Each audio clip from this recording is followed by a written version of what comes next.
The crowd was electric, their cheers reverberating through the packed arena. Another sellout event, another night of fists flying and dreams rising or crumbling under the bright lights. TUFC, the Ultimate Fighting Championship, had become more than just a global phenomenon. It was a cultural force, a juggernaut of combat sports that transcended boundaries. At the helm of this empire stood Dana White, the man who had turned a once struggling organization into a billion-dollar enterprise. Yet, tonight, something felt different. Dana wasn't the larger-than-life presence he usually was, hyping the crowd or handling post-fight drama with his usual brash confidence. Instead, he seemed distracted, distant, as if his mind was somewhere else entirely. That's because it was. Behind the scenes, a storm was brewing. Weeks ago, whispers had started circulating, hushed conversations in corporate boardrooms and tech circles.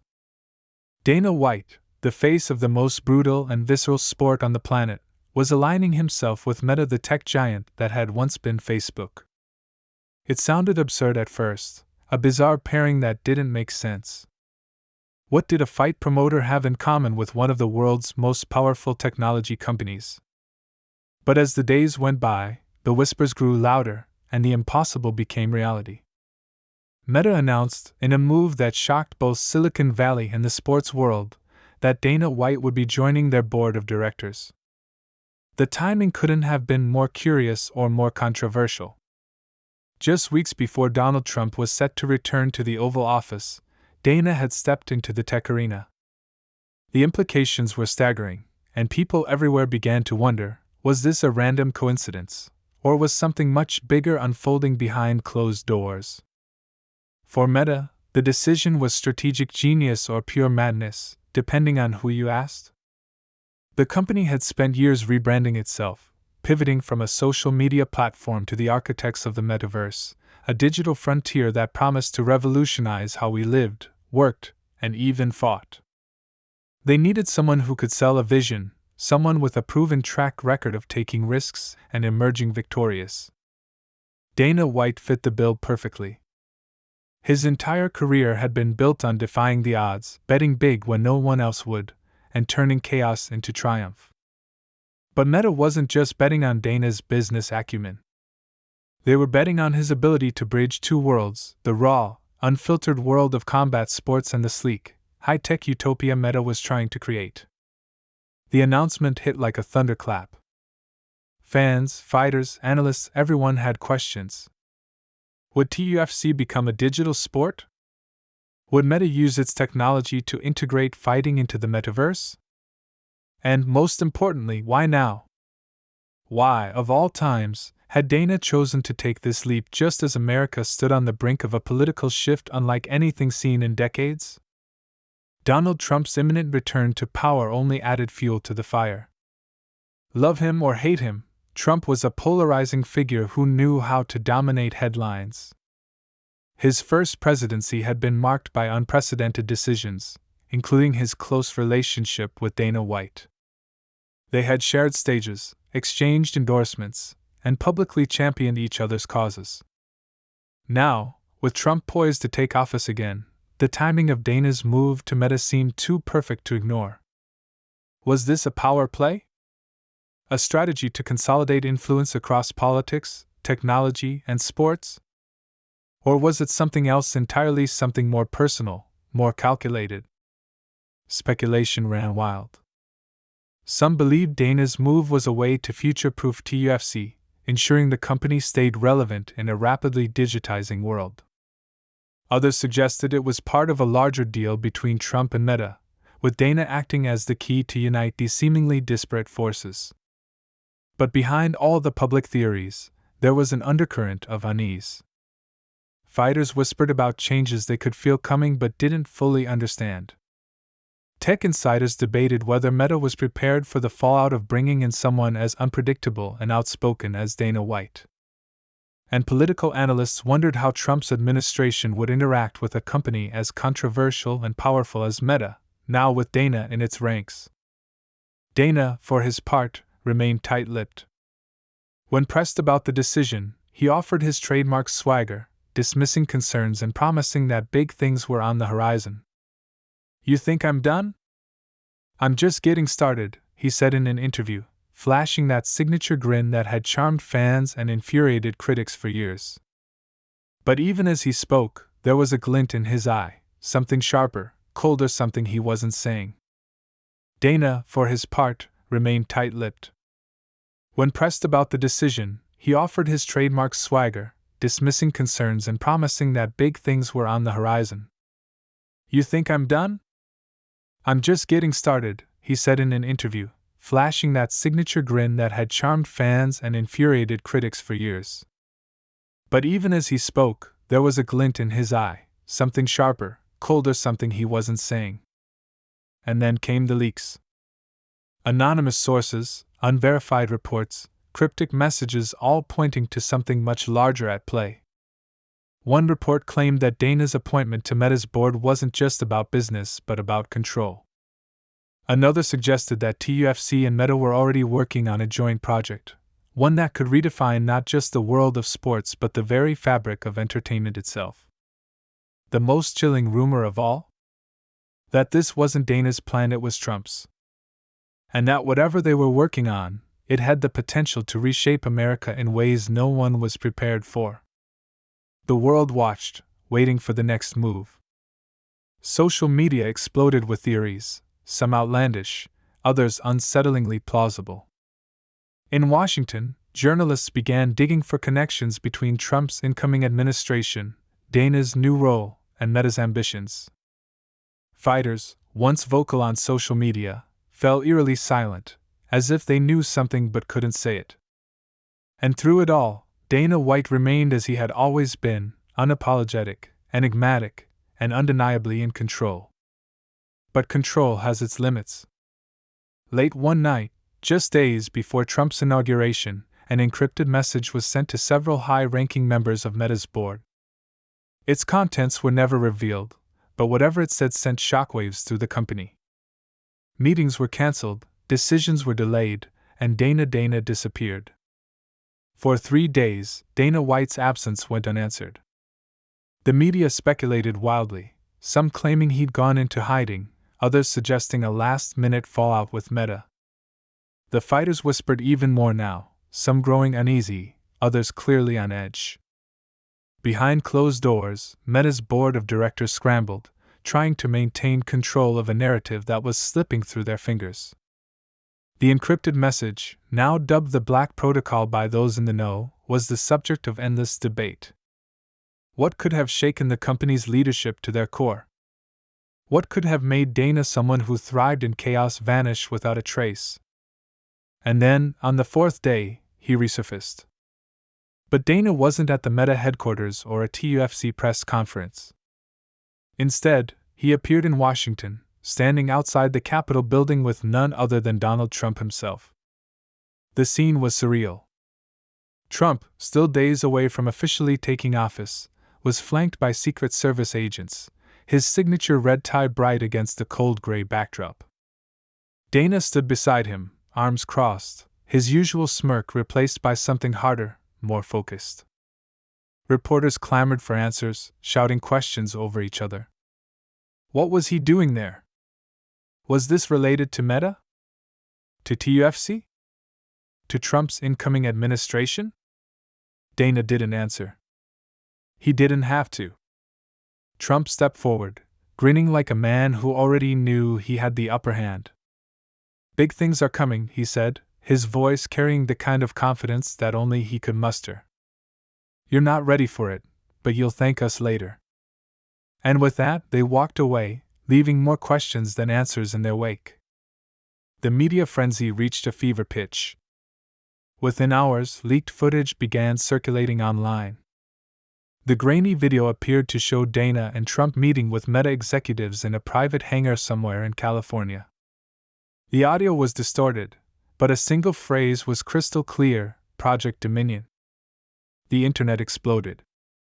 What was Project Dominion? Was it a political strategy, a technological innovation, or something else entirely? Theories ranged from the absurd to the terrifying. Some believed it was a new form of digital surveillance, combining Meta's technology with government oversight.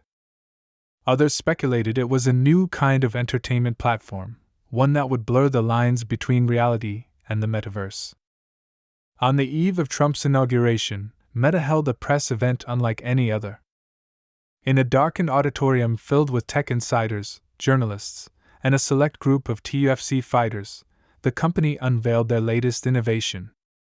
A holographic display flickered to life, revealing a sprawling virtual arena unlike anything the world had ever seen. This was the metaverse's newest frontier, a fully immersive combat environment where fighters could compete in real time, their every move captured, analyzed, and broadcasted to millions across the globe. On the eve of Trump's inauguration, Meta held a press event unlike any other. In a darkened auditorium filled with tech insiders, journalists, and a select group of TUFC fighters, the company unveiled their latest innovation. A holographic display flickered to life, revealing a sprawling virtual arena unlike anything the world had ever seen. This was the metaverse's newest frontier, a fully immersive combat environment where fighters could compete in real time, their every move captured, analyzed, and broadcasted to millions across the globe. It wasn't just a game, it was a revolution. Fighters wouldn't just train for physical strength, they'd train for speed, adaptability, and precision in the digital realm. Fans wouldn't just watch fights, they'd experience them as if they were standing inside the cage. Meta called it Dominion, but the fighters called it something else entirely, the end of the sport they knew and loved. As Dana took the stage to announce this bold new chapter for TUFC, the reactions were mixed. Some cheered, marveling at the technological advancements. Others, especially the fighters, watched with uneasy silence. For them, this wasn't just innovation, it was a threat. The fighters who had built their lives on blood, sweat, and raw physicality saw a future where their skills might no longer matter. And as Dana spoke, promising this was only the beginning, one thing became clear: this wasn't just a new era for combat sports. It was a battle for control, for dominance, for the very soul of the sport itself. As the applause faded and the lights dimmed, a lone figure stepped onto the stage. It was Trump. The audience murmured, unsure of what to expect. But Trump didn't waste time. "You've seen the future," he said, gesturing to the holographic display still glowing behind him. "Now it's time to decide who controls it." The room fell silent.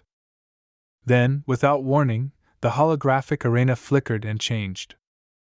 The fighters who had been rendered in digital perfection were replaced by something far more disturbing: simulations of global leaders, politicians, and even the attendees in the room. Their avatars moved as if they were alive, sparring, battling, clashing in ways that felt unnervingly real. Gasps rippled through the audience as they realized what they were seeing wasn't just a demo, it was a message. Dominion wasn't just about fighting. It was about power, influence, and control on a scale the world had never seen. And then, in the final moments of the presentation, the screen went black, and a single sentence appeared: "The real fight begins now." The room erupted into chaos. Questions were shouted, accusations thrown, but no answers came. Dana and Trump had already left, leaving Meta's executives scrambling to salvage what was supposed to be their triumphant moment. And as the world tried to make sense of what had just happened, one thing became chillingly clear: Dominion wasn't just a platform. It was a weapon. And no one knew who would wield it next. The auditorium remained in chaos long after the screen had gone dark. Meta's representatives struggled to regain control of the room, but the air was thick with tension, and no one seemed willing to sit back down. Journalists shouted over one another, demanding answers. Fighters exchanged uneasy glances, their instincts kicking in as they realized this wasn't just another press stunt. Somewhere in the frenzy, a few people slipped out quietly, their faces pale as if they'd seen something no one else had. Outside, the cold night air offered no relief. The streets of Silicon Valley were alive with speculation as the news began to spread like wildfire. Within hours, Project Dominion was trending worldwide. Social media was ablaze with theories, videos dissecting every frame of the holographic display, and leaked snippets from attendees who claimed to have overheard unsettling conversations in the corridors.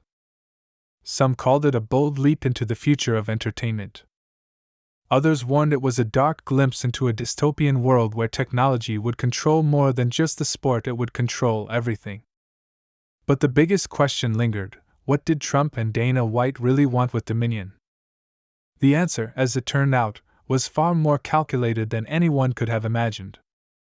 Behind the scenes, Meta's board of directors was in turmoil. The encrypted message from days earlier, the Black Protocol, now took on a new meaning. It wasn't just a warning, it was a blueprint. Buried deep in Meta's code was a hidden layer of Dominion's platform, something no one outside the company's inner circle was meant to know.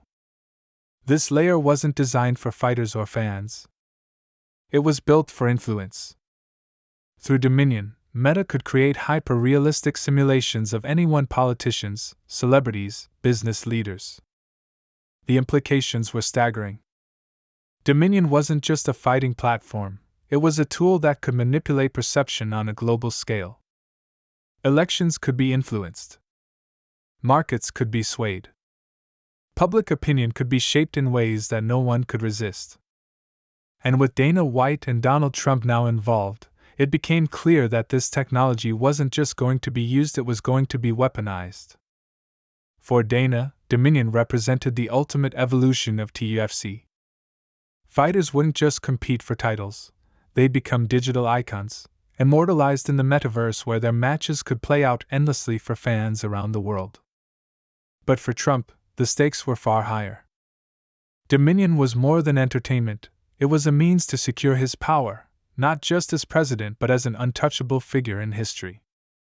Through Dominion, he could control the narrative, rewrite events, and ensure his vision of America became an unshakable reality. But there was one problem. Meta wasn't fully in control of Dominion anymore. As journalists dug deeper, another name began to surface: a shadowy figure who had been instrumental in developing Dominion's hidden layer. Known only by the codename Orion, this individual had reportedly gone rogue months earlier, taking critical pieces of Dominion's code with them. Rumors swirled that Orion had built a fail-safe into the platform, a backdoor that could shut it down if things spiraled out of control. For Meta, finding Orion became a top priority. But for Trump and Dana, it was a race against time. If Orion's fail-safe was triggered, Dominion and everything they had planned for it would collapse before it even began. In the weeks that followed, the world watched as the drama unfolded. TUFC events began incorporating elements of Dominion, with fighters donning motion capture suits and stepping into hybrid arenas that blended the physical and digital worlds. Fans were mesmerized, but the fighters grew uneasy. Something about the technology felt invasive, as if it was stripping away their humanity and reducing them to nothing more than data points in a vast system. Behind the scenes, some fighters began to push back, questioning Dana's motives and wondering if they were being used for something far bigger than the sport. Meanwhile, Orion remained elusive. Whispers of their whereabouts ranged from underground bunkers to remote hideouts in the wilderness. But as it turned out, Orion wasn't hiding, they were watching. Late one night, a cryptic video appeared online. The distorted voice in the video confirmed what many had feared: Dominion wasn't just about fighting, it was about control. The video ended with a chilling warning: if you think this is just a game, you've already lost. The video sent shockwaves through Meta, TUFC, and the government. Trump dismissed it as a hoax, calling Orion a coward and insisting Dominion would revolutionize the world for the better. Dana, however, didn't say a word. Those close to him noticed a change: he was quieter, more introspective. Some speculated he was starting to have doubts about the direction Dominion was taking. Others believed he was simply biding his time, waiting for the right moment to make his move. The final showdown came unexpectedly. On the night of Trump's inauguration, Dominion's first fully virtual fight was scheduled to go live. The event was being touted as the beginning of a new era, with millions of fans set to tune in. But as the countdown began and the virtual arena lit up, something went wrong. The screen flickered, and instead of the scheduled fight, Orion's message appeared once more. This time, it wasn't just a warning. It was a demonstration. In real time, the holographic display showed a simulation of Trump and Dana in the White House, engaged in a heated argument. The dialogue was chillingly authentic, revealing plans to use Dominion not just for entertainment but to manipulate global politics. The audience, both in the arena and watching online, was stunned. Was it real? Was it fabricated? No one could tell. And that was the point. Orion had turned Dominion's greatest strength, its ability to blur the lines between reality and simulation, against itself. Chaos erupted. Trump's team scrambled to deny the footage, but the damage was done. Public trust in Dominion, Meta, and even the government began to erode. Fighters started withdrawing from TUFC, refusing to be part of a system they no longer believed in. And Meta's stock plummeted as investors realized the true scope of the controversy. As for Dana, he disappeared once again, this time for good. Some say he went underground, disillusioned by how Dominion had spiraled out of his control. Others believe he struck a deal with Orion, choosing to dismantle the platform rather than let it destroy everything he had built. Whatever the truth, one thing was certain: Dominion was no longer the future. It was a cautionary tale. In the months that followed, the world tried to move on. Meta rebranded once again, distancing itself from Dominion and promising transparency in its future endeavors. TUFC returned to its roots, focusing on the raw, unfiltered fights that had made it a global phenomenon. And Trump? Well, he was Trump. He weathered the storm, pivoted to a new narrative, and continued to dominate the headlines in his own way. But the story didn't end there. Years later, a forgotten corner of the metaverse flickered to life. In the shadows of the digital realm, a lone avatar appeared, its features obscured but unmistakably human. It typed a single message into the void, leaving it for anyone or no one to find: the fight is never over.